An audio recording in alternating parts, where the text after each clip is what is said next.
بسم اللہ الرحمن الرحیم۔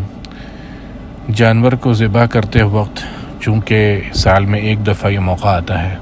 تو عموماً ذبح کرنے والا اور دوسرے حضرات افراتفری کے اندر ہوتے ہیں تو سنتیں اور آداب بھول جاتے ہیں۔ تو جانور کو ذبح کرنے کے اپنے آداب اور سنتیں ہیں۔ چونکہ قربانی کا جانور لیا گیا ہے، بڑا جانور ہے، 70,000 80,000 لاکھ روپے لگائے گئے ہیں، اب اس کو سنت کے ساتھ، آداب کے ساتھ، مستحبات کے ساتھ ذبح کیا جائے تو جہاں اللہ کے نبی صلی اللہ علیہ وسلم کی سنت پوری ہونے کا ثواب ملے گا،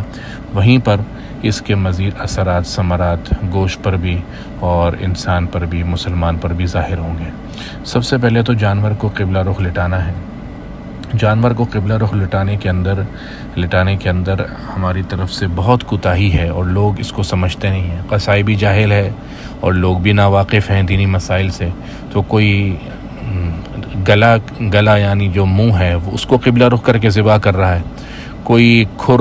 مشرق کی طرف منہ کر کے جانور کو مغرب کی طرف منہ کر کے ذبح کر رہا ہے۔ یہ سب طریقے خلاف سنت ہے۔ اگر آسانی ہو، بعض اوقات جانور انتہائی تکلیف دے رہا ہوتا ہے رسی باندھنے کے اندر، تو اگر قبلہ رخ نہیں بھی لٹایا تو بھی ذبیحہ ادا ہو جائے گا، اور عذر ہوا تو پھر تو بالکل ہی ہو جائے گا، اور عذر نہیں ہوا اور خام کے اندر بلا خالی سنت چھوڑ دی تو ذبیحہ خلاف سنت ادا ہوگا۔ قبلہ رخ جانور کو لٹانے کا طریقہ ہمارے ملک کے اندر یہ ہے۔ پہلے تو یہ سمجھ لیں کہ ہمارے ملک کے اندر قبلہ ہے مغرب کی طرف۔ اب مغرب کی طرف قبلہ ہے تو ہمارے مغرب کی طرف جب قبلہ ہوا تو سیدھے ہاتھ کے اوپر ہمارا شمال ہے۔ یہ سیدھے ہاتھ کے اوپر شمال ہے، یہاں پر قربانی کے جانور کی دم والا حصہ ہوگا، اور جو شمال ہے یہ تو شمال ہو گیا، اور جو جنوب ہے یعنی مغرب کی طرف اگر آپ قبلے کی طرف منہ کر کے کھڑے ہوں تو الٹے ہاتھ کی طرف جانور کا سرہانہ ہوگا۔ اس طریقے سے قبلہ رخ لٹایا جائے گا کہ جانور کی دم والا حصہ اگر ہم مغرب کی طرف منہ کر کے کھڑے ہوں تو سیدھے ہاتھ کی طرف ہو، اور سرہانے والا حصہ الٹے ہاتھ کی طرف ہو اور سیدھے ہاتھ سے چھری چلائی جائے۔ کھر یعنی جو جانور کے پاؤں ہیں اس کا رخ قبلے کی طرف ہو۔ جب اس کا رخ قبلے کی طرف ہوگا اور شمال کی طرف اس کی دم ہوگی اور سرہانہ اس کا جنوب کی طرف ہوگا، اور اس صورت کے اندر سیدھے ہاتھ سے جب ذبح کرے گا تو یہ عین قبلہ رخ ہو کر سنت طریقے کے مطابق تمام آداب اور مستحبات کے ساتھ یہ ذبح ہوگا۔ ذبح کرنے والا سیدھے ہاتھ سے ذبح کرے گا،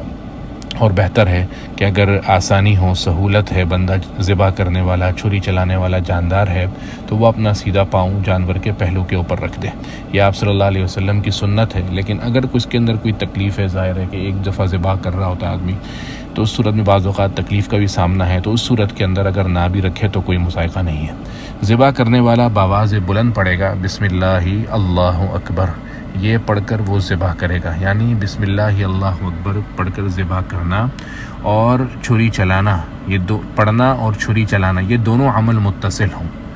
اور بسم اللہ اللہ اکبر پڑھ کر ذبح کرے۔ اگر قصائی نے بھی ساتھ ہاتھ پکڑا ہوا ہے اور ذبح کرنے والا جس کے ہاتھ میں چھری ہے اس نے بھی ہاتھ پکڑا ہے تو دونوں کو پھر باواز بلند بسم اللہ اللہ اکبر پڑھنا ہوگا۔ اور بہتر یہ ہے کہ ذبح کرنے والا خود اپنے ہاتھ سے ذبح کرے، اور جس کی طرف سے جو اگر مثال کے طور پر بڑا جانور ہے اس میں 7 افراد ہیں، اہلیہ ہیں، والدین ہیں، بچے ہیں، تو وہ سب بھی قربانی کے موقع پر کھڑے رہیں۔ اگر نیچے مخلوط ماحول ہے، خواتین نہیں کھڑی ہو سکتی، تو گھر کے قریب جانور ذبح ہو رہا ہے تو گیلری کے اندر یا برآمدے میں کھڑے ہو کر دیکھیں، کیونکہ آپ صلی اللہ علیہ وسلم نے حضرت فاطمہ الزہرا رضی اللہ عنہ اپنی بیٹی سے کہا تھا کہ فاطمہ جانور کے قریب کھڑی ہونا، کہ جیسے ہی اس کے خون کا پہلا قطرہ نکلے گا اور بہے گا اللہ تعالیٰ تمہارے گناہ معاف کر دے گا۔ تو جو آس پاس کے لوگ ہیں، بچے ہیں جن کی طرف سے ذبح ہو رہا ہے، یا اہلیہ ہیں، والدین ہیں، وہ بھی کھڑے رہیں۔ اگر نہ بھی کھڑے رہیں تو مذائقہ نہیں ہے، لیکن بہتر ضرور ہے کہ ایسے مبارک عمل کے موقع پر وہ خود بھی کھڑے رہیں۔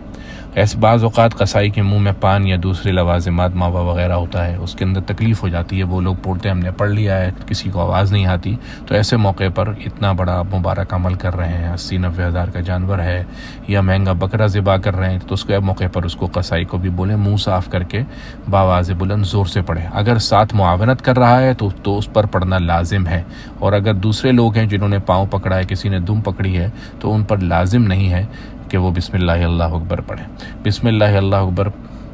پڑھنے سے پہلے جانور کو قبلہ رخ جو طریقہ سنت کے مطابق بتایا وہ لٹانے کے بعد ذبح کرنے والا پڑھے یا جس کی طرف سے قربانی کا جانور ہے وہ پڑھے انی وجہت وجہی للذی فطر السماوات والارض حنیفا وما انا من المشرکین ان صلاتی ونسکی ومحیای ومماتی للہ رب العالمین لا شریک لہ وبذالک امرت وانا اول المسلمین. یہ دعا پڑھے اور اس کے بعد اللہم منک ولک پڑھے. گویا قربانی کا جانور لٹانے کے بعد شریعت نے مجھے اور آپ کو ایک موقع اور دیا ہے کہ یہ دعا پڑھ کر ہم اپنے اس مبارک قربانی کے عمل کو مزید اللہ کے لیے خالص کر دیں. اس کے اندر جو دعا ہے ان صلاتی کہ اللہ میری نماز، میری تمام بدنی عبادات و نسکی اور میری قربانی، میری تمام مالی عبادات خاص کر میری قربانی اور الغرض یہ دو عبادتوں کے علاوہ ومحیایا میرا کل جینا ومماتی میرا کل مرنا للہ رب العالمین، اے اللہ صرف تیرے ہی لیے ہے، لا شریک لہ، اس میں کوئی دکھلاوے کی نیت نہیں، تو اس سے پاک ہے، اس کے اندر کسی غیر کی نیت نہیں، تو اس سے پاک ہے، ہر قسم کی شرکت سے تو پاک ہے. وبذالک امرت، اور اسی کا مجھے حکم دیا گیا ہے. تو گویا قربانی کا جانور ذبح ہوتے وقت ہوتی تو بڑی افراتفری ہے، لیکن شریعت موقع یہ دے رہی ہے کہ انتہائی خلوص نیت کے ساتھ اپنے ذبیحے کو ایک بار پھر تجدید نیت کر لیں کہ کہیں خدا نخواستہ دل میں یہ نیت نہ ہو کہ میرا جانور بڑا ہے، اس کے اندر تفاخر، فخر، تکبر نہ آ گیا ہو، یا ممکن ہے بڑوں کی طرف سے نہ آیا ہو لیکن بچے اس قربانی کے جانور میں شریک ہیں ان کی طرف سے آ گیا ہو. تو ایسے موقع پر یہ دعا پڑھنا اس بات پر دلالت کرے گا کہ یہ قربانی کا جانور خالصتاً اللہ کی رضا کے لیے ذبح ہو رہا ہے. اس کے بعد یہ دعا پڑھ کر اللہم منک ولک پڑھنا ہے اور پھر بسم اللہ اللہ اکبر پڑھ کر چھری چلانی ہے. چھری چلانے کے اندر 3 رگیں ہیں، جس کو ایک نرخوم، شہرگ اور ایک سانس کی نالی ہے.